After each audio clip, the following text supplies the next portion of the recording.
Had a big truck, and they would pile trunks on there, and they would be way up in the air, 12, 13 feet. They could hardly hold them.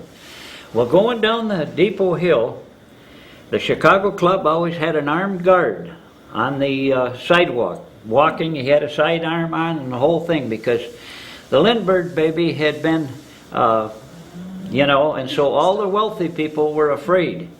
And so they had an armed guard. Well, what my brother and I really wanted is at the bottom of the hill on the right-hand side, there was a ice cream shop. And my dad, of course, supplied all the ice cream to him. Well, we always wanted to go in and get a ice cream cone from Mr. Taylor. And so anyhow, back in those days, there were quite a few illegal slot machines around town. Well, one day the state police came into town and they started confiscating these here illegal slot machines. My dad, he jumped in the pickup truck and he went down. He told the old man, he said, "Hey, go hide it in the brush." He said the old feller, he picked that out and he took it out and he hid it in the brush down by the depot. So when the state police they came, there was no illegal slot machine. Well, anyway, we'd come back down and we'd park on a Saturday night for sure. Everybody parked on both sides of Bridge Street. And you swung your car doors open.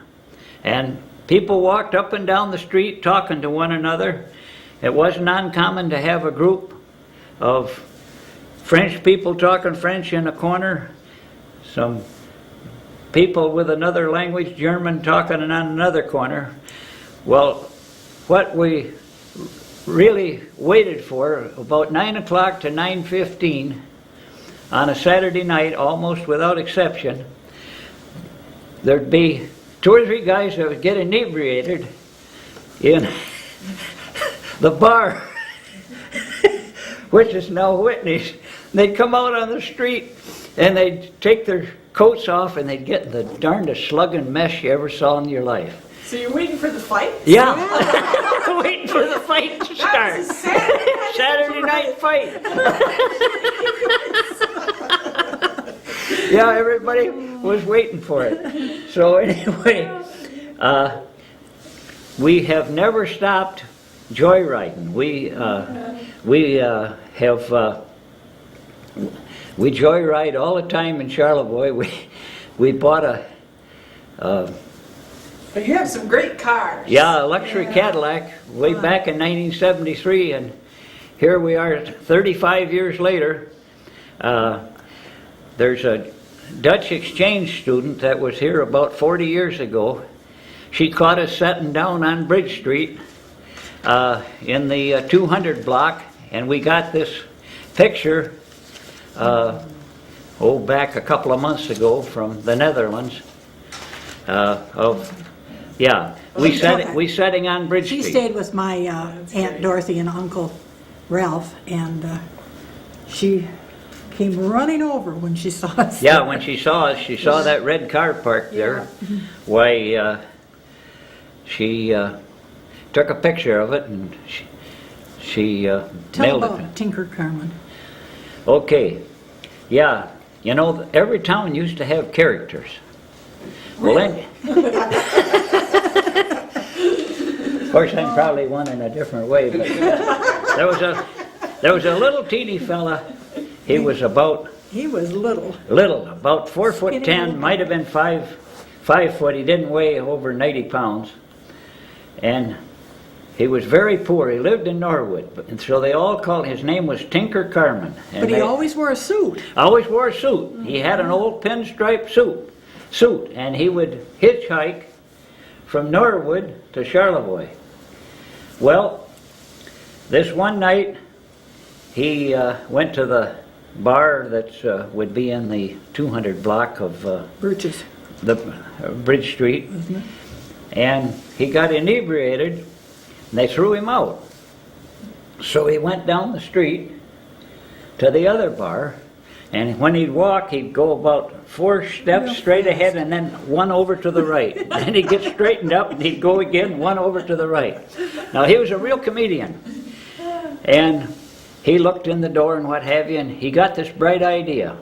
He went back to the other bar and he opened the door. And he hollered, "Big fire at the Birches, big fire at the Birches." So what happened, he emptied this bar out that had threw him out, and the whole crowd went down the street and filled the other one up. And of course, all the guys had been tricked. Oh dear, oh dear, oh dear. He was a character, that qualifies. Yeah, he was a character personified. Right. And When the Saturday night fights were, was that during the what time frame, what decade was that? The 30s or the It 40s? would be the 30s, wouldn't it? no, well, you were yeah, that old? 30s and 40s. 30s and 40s. 30s and 40s, yes. And my grandpa was a real softy, and if there was a kid in town that got in trouble, why, he would take them in overnight, give them a good talk, and then let him go. Let him go. They He would wouldn't never he charge wouldn't them. take him over to get And then prosecuted. we had people in East Jordan, and I suppose there were some here too, who would get put in jail because they were drunk, and they'd stay in there and eat and do the whole thing, and they didn't get charged with anything that I remember way back then. No. But there was a fellow by the name of Henry Reinhardt. His brother lived here in Charlevoix and ran the Charlevoix Hotel on Antrim Street.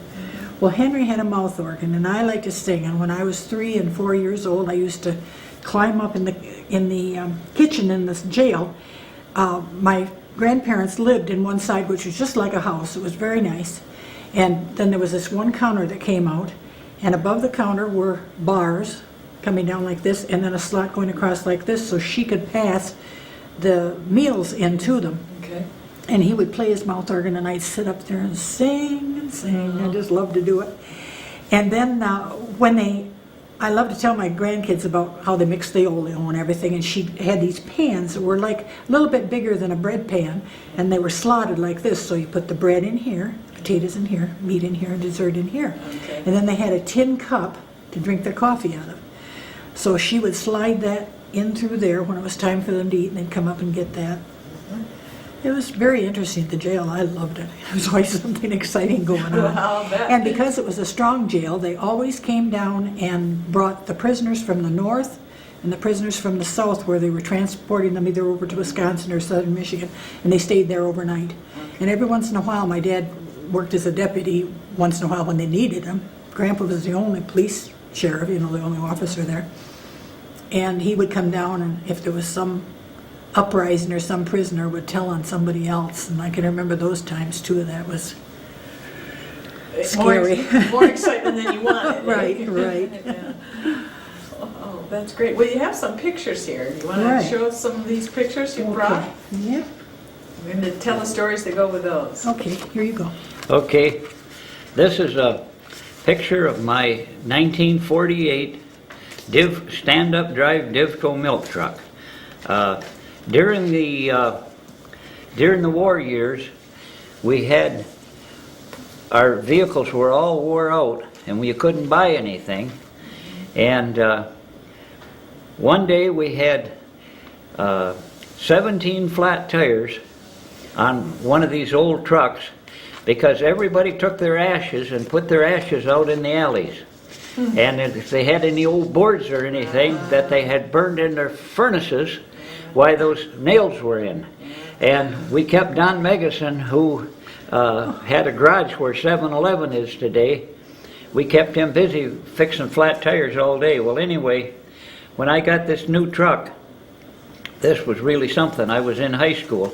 It held 52 12-quart milk cases, and I'd start on Park Avenue and go up Park Avenue, and it took the whole 52 cases of milk in that truck to supply the customers. Now this is the type of business we had in Charlevoix. All those houses on Park Avenue were rooming houses, and I'd stop out in front and these people would come out and they'd buy 12, 15, 18. When I got to the top of the hill, That's 2 blocks long. I'd use 52 cases of milk. I'd go back to the dairy, which was at 206 West Lincoln, restock. I'd go down the Beach Hill, and I would give that lady, Dooney Heisey's mother, about 250 half pints of chocolate milk. Wow. Yes, and had a they'd be little all stand gone at the by bottom 1 of the o'clock. hill. I'd come back and I'd restock. Lake Michigan Beach would be just solid people. And what actually happened, the 1948, we had a big fight in town between the town kids and the Jewish summer kids. And it's something we're not proud of, but they had a bad fight, and the next year, pretty near all the trade went to Saugatuck. They bypassed Charlevoix and they went to Saugatuck. And so anyway, that's so much for that. Here's a picture of the first tanker truck that we got that to bring milk in a tanker rather than the 10-gallon cans. Okay. And When was that? that there was 1959. This happens to be my high school graduation picture. And I just 18. Yeah, here's a picture of our kids. We had 5 children of our own, and of course, being a door-to-door milkman, I knew everything in town. Now, there was 2 little girls that were living with a family that the lady who was taking care of them was dying, and I said to Marilyn, can't we take them 2 kids in? So we went down to see the judge, and he said, well, you've got 5 children already, I know it, but I said, I can't see them kids getting sent to an orphanage. I said, we can handle it. So we took them in. So we had seven kids, and Marilyn and I. Good for you. And all my life, I spent a lifetime to try to make Charlevoix a fun place to live. When I was 25 years old, in 1956, I got the idea, can't we have a ski hill? So I got a hold of a couple of the wealthiest guys in town. Oh. Jeez. Go ahead. Okay. I got a hold of the druggist who was in the Masonic building, Mr. Schroeder. I got a hold of the banker, Mr. Livingston, who was the president of the bank. I got a hold of, let's see, who else? Mr. Hampton, myself. Was Bob Bridge in on it? No. No? Well, anyway, we had a meeting in the basement of the city hall, and I had this bright idea. Didn't have $1 worth of money to work with. Well, anyway, we had the idea of selling stock at $10 a share, and we got permission from the city to use Mount McSaba. Well, I rode the first Caterpillar tractor up to the top, and we started bulldozing the mountain down. Oh, I know, Mr. Campbell. Oh, that was it. He owned Don Campbell. Don Campbell. He was a director at the bank, and he also owned adjoining property out there. So we worked for about a week, and we ran out of dirt. And so I went down to see Mr. Campbell, and I said, can we bring another machine in and get some dirt off your land? Go right ahead, he said, go right ahead. So in those days, you didn't have to ask anybody anything. We just asked the property owner of the adjoining property, and so we... So you built the mountain up? Yep. Yes. Okay. We built the mountain up. We got dirt and we built it up. And so anyhow, we opened in the fall of 1956, Tell them about the rope tow.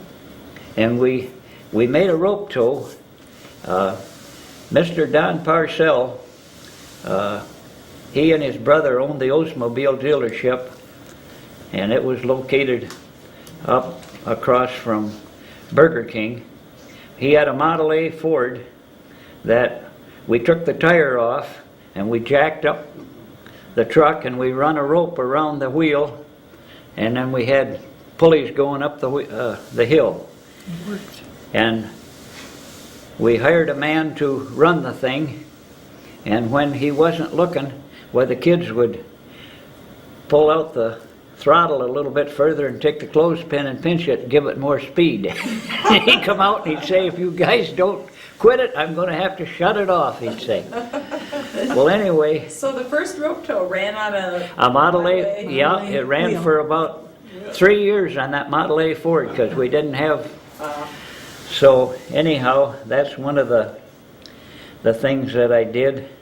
What did you charge to go skiing then? Was there a... Yeah, very Oh, nominal. I very. think it was a couple of dollars. It wasn't. If that. If Might that. not have It, been it, that. it wasn't much. It wasn't much.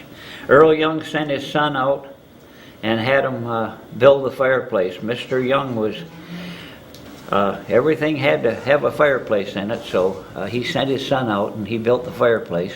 You can't have a ski lodge without a fireplace. Yep, Right. yep, Well, yep. then our son Bo, in later years, became the manager out there, and he put, wasn't it 2 different additions on? Yeah, yeah, he's So been the it's really manager. nice out there now, and the Burger King people gave us all of their tables, everything they had in the restaurant there, and it just made it such a nice place. Yep.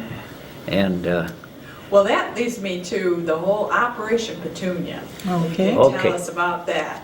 How Okay. that got I'll started? show this. okay. Yeah, that's our first This truck. is our first truck. Okay. We went around town, 40-degree weather, because we always got up at 4 o'clock in the morning to water so we wouldn't get in the traffic. And I had to sit on the back of this truck that my boy owned, and Dale rigged it up with the Kiwanis lent us the tank there. Tanks. And we put water in very, very often. And then I'd have to sit on a chair and let the water run out. Yeah. Then, this was our second truck here. It's an old gas truck. Okay, I tell you what, a little bit about that gas truck. I was going into the Charlevoix County State Bank one day, and Mr. Wellman, the president, he came over and he said, Dale, he said, I've got an old gas truck that I repossessed. He said, why can I sell that to you? He said, it would hold more water and it would work better.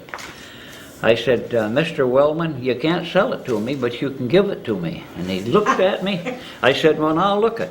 Where can you put a truck? I said, I tell you what I'll do. I'll get it painted, and I'll put a sign on the back, this truck donated by the Charlevoix County State Bank. I said, where can you get a sign that's put in the middle of the street every morning? All the people going by, where can you get better advertising than that?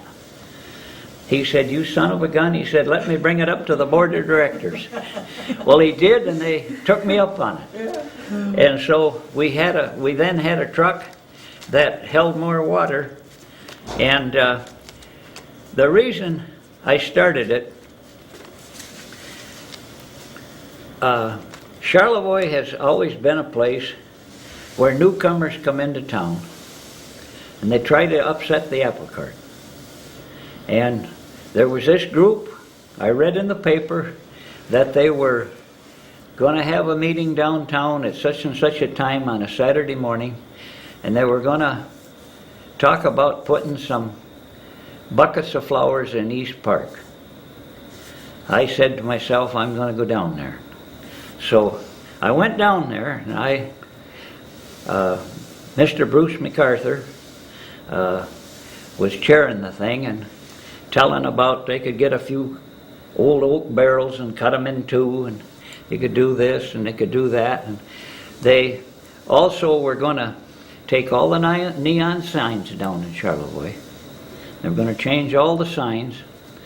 So I let them go through with their whole spiel. And Mr. Bob Miles, who's a gentleman that leaves quite a legacy, was sitting alongside of me. I said, Bob, just wait till they get done, and here's when I'm going to spring on them. So anyway, they got done. I put my hand up. Just a minute. I said, well, folks, I want to tell you something. I said, this town, what I'd like to see done, I said, I'd like to see flowers from city limit to city limit. And I said, you know, everybody thinks so small. I said, they just always, a little bucket here and a little bucket here. I said, I'm serious. I want to go put flowers from one end to the other. And I told them how it could be done. Well, anyway, Mr. MacArthur, he joined the meeting. Well, afterwards, he said to Nancy Fowler, he said, who is that windbag there? He said, does he want to do what he's talking about, or is he just a bunch of... She said, if Dale Boss says he's going to do something, she said he'll do it. So anyway, we got together, and they made a lot of fun of us because we're two opposites as you could ever yes. get. Just as absolute. And so anyway, we planted... I got a hold of the girls at the school and had a steak dinner all planned, and so